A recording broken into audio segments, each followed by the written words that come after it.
है गाइस, आज की इस लेक्चर में हम स्टडी करेंगे साइटोप्लाज्म। साइटोप्लाज्म एक छोटा सा टॉपिक है, बहुत इजी टॉपिक है। हम देखते हैं ये है क्या।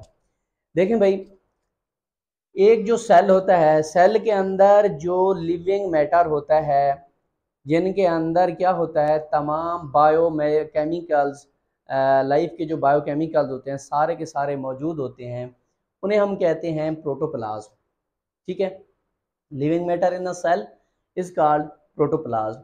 ये जो प्रोटोप्लाज्म है, ये यूकैरियोट्स के अंदर, इसके अंदर भाई, ये क्या, यूकैरियोट्स के अंदर होता क्या है कि ये जो हमारे पास यूकैरियोटिक ऑर्गेनिज्म होते हैं, फिर ये क्या करते हैं, दो पार्ट्स होते हैं इनके, दो पार्ट्स में डिवाइड होते हैं।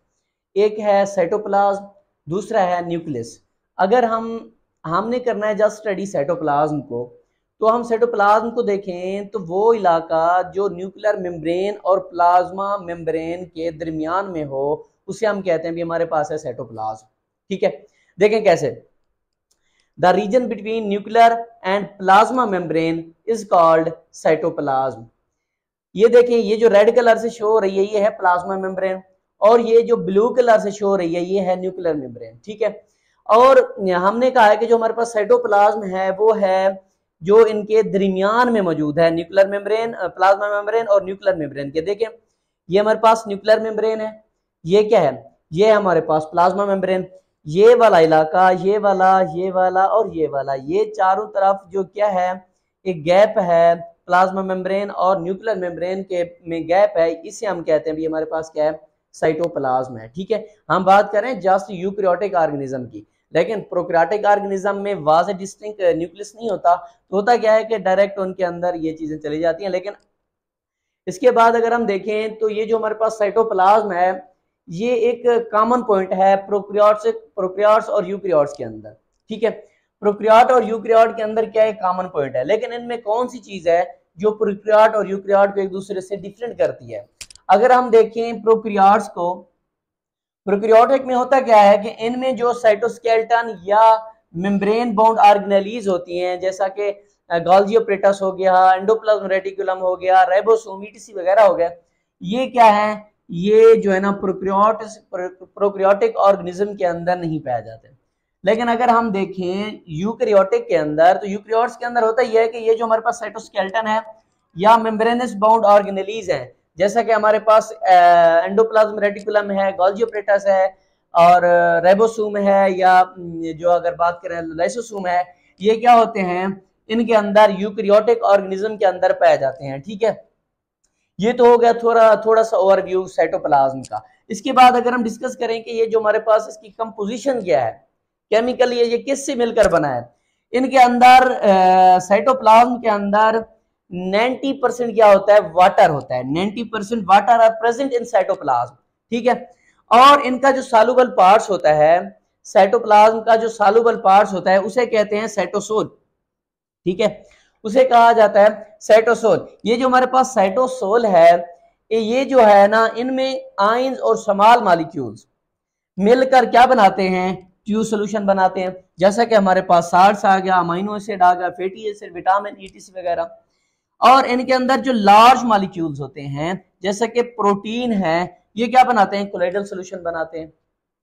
अगर हम कोलाइडल सॉल्यूशन को देखें तो होता क्या है कि ये फिर दो में डिवाइड होता है, एक होता है सोल और दूसरा होता है जेल। ठीक है, ये जो हमारे पास सोल है वो है नॉन विस्कस, और अगर हम बात करें जो है ना जेल की, तो ये क्या होता है, ये होता है विस्कस। ठीक है, और इसके बाद देखिए जो हमारे पास सोल या जेल है, सोल से साइटोसोल और जेल से साइटोजेल, ये कहाँ प्रेजेंट होते हैं। आप इस सोल और जेल को आप देखें, फिर इधर आ जाए, ये हमारे पास सेल की एक स्ट्रक्चर है। अगर हम बात करें कि ये हमारे पास साइटोप्लाज्म है ना, साइटोप्लाज्म में जो न्यूक्लियर मेम्ब्रेन के साथ वाला इलाका है, ठीक है, ये जो साथ वाला इलाका होगा, न्यूक्लियर मेम्ब्रेन के साथ वाला इलाका, ये क्या होगा, ये होगा भाई साइटोसोल। ये क्या हो जाएगा, ये जो हमारे पास साथ वाला इलाका है ये हो जाएगा साइटोसोल। और साइटोसोल हमें पता है क्या है, नॉन विस्कस है। इसके बाद अगर हम देखें तो ये जो हमारे पास प्लाज्मा मेम्ब्रेन है, प्लाज्मा मेम्ब्रेन वाला के साथ वाला इलाका, ठीक है, प्लाज्मा मेम्ब्रेन के साथ वाला इलाका क्या कहलाता है? साइटोजेल कहलाता है। ठीक है, साइटोसोल एंड साइटोजेल।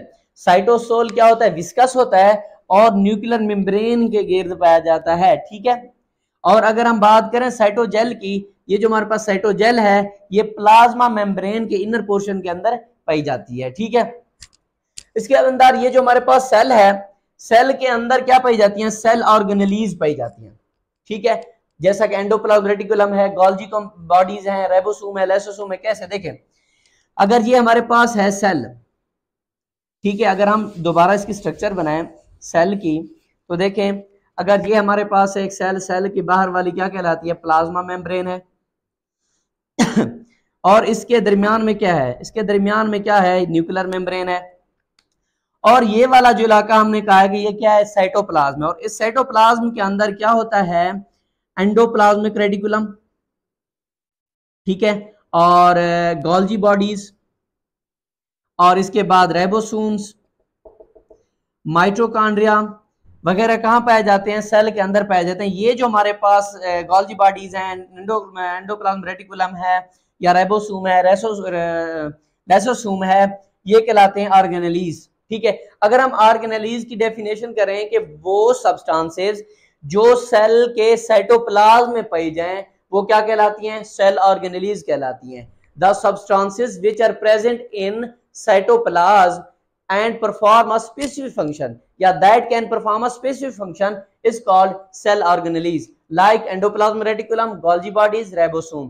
ठीक है, इसके बाद अगर हम इसके फंक्शन की तरफ हैं, तो इनका जो मेन फंक्शन होता है स्टोर हाउस और मेटाबॉलिक एक्टिविटीज इसके अंदर परफॉर्म होती है। ठीक है ना, क्या होता है इनके अंदर? अगर स्टोर देखें कि ये जो हमारे पास स्टोर हाउस है, तो ये स्टोर क्या करता है? ये जो हमारे पास साइटोप्लाज्म है ये क्या करता है? वाइटल केमिकल्स, ठीक है, क्या करता है? अपने अंदर क्या करता है? स्टोर करता है। और इसके बाद दूसरा जो फंक्शन है इसका मेटाबॉलिक एक्टिविटीज है। अगर मेटाबॉलिक एक्टिविटीज को देखें तो क्या है कि ये जो हमारे पास प्रोटीन सिंथेसिस है या क्या है ग्लाइकोलाइसिस है, ये क्या करते हैं? सेलुलर है। ठीक है बेटा, सेलुलर प्रोसेस है, तो ये क्या हो गया? किसके अंदर हो रहे होंगे? ये इधर साइटोप्लाज्म के अंदर हो रहे होंगे। देखें अगर ये राइबोसोम है, हमने कहा था कि ये जो हमारे पास राइबोसोम है ये सेल ऑर्गेनेलीज हैं। तो राइबोसोम का काम क्या है? राइबोसोम को कहा जाता है प्रोटीन फैक्ट्री। ये कहाँ पाई जाती है? साइटोप्लाज्म के अंदर पाई जाती हैं। तो इसका काम क्या हुआ कि जो प्रोटीन सिंथेसिस है वो किसके अंदर हो रही है? साइटोप्लाज्म के अंदर हो रही है। आई होप आप लोगों को लेक्चर समझ आया होगा। अगर आपको कोई कंफ्यूजन है तो कमेंट बॉक्स में कमेंट कीजिएगा। अल्लाह हाफिज।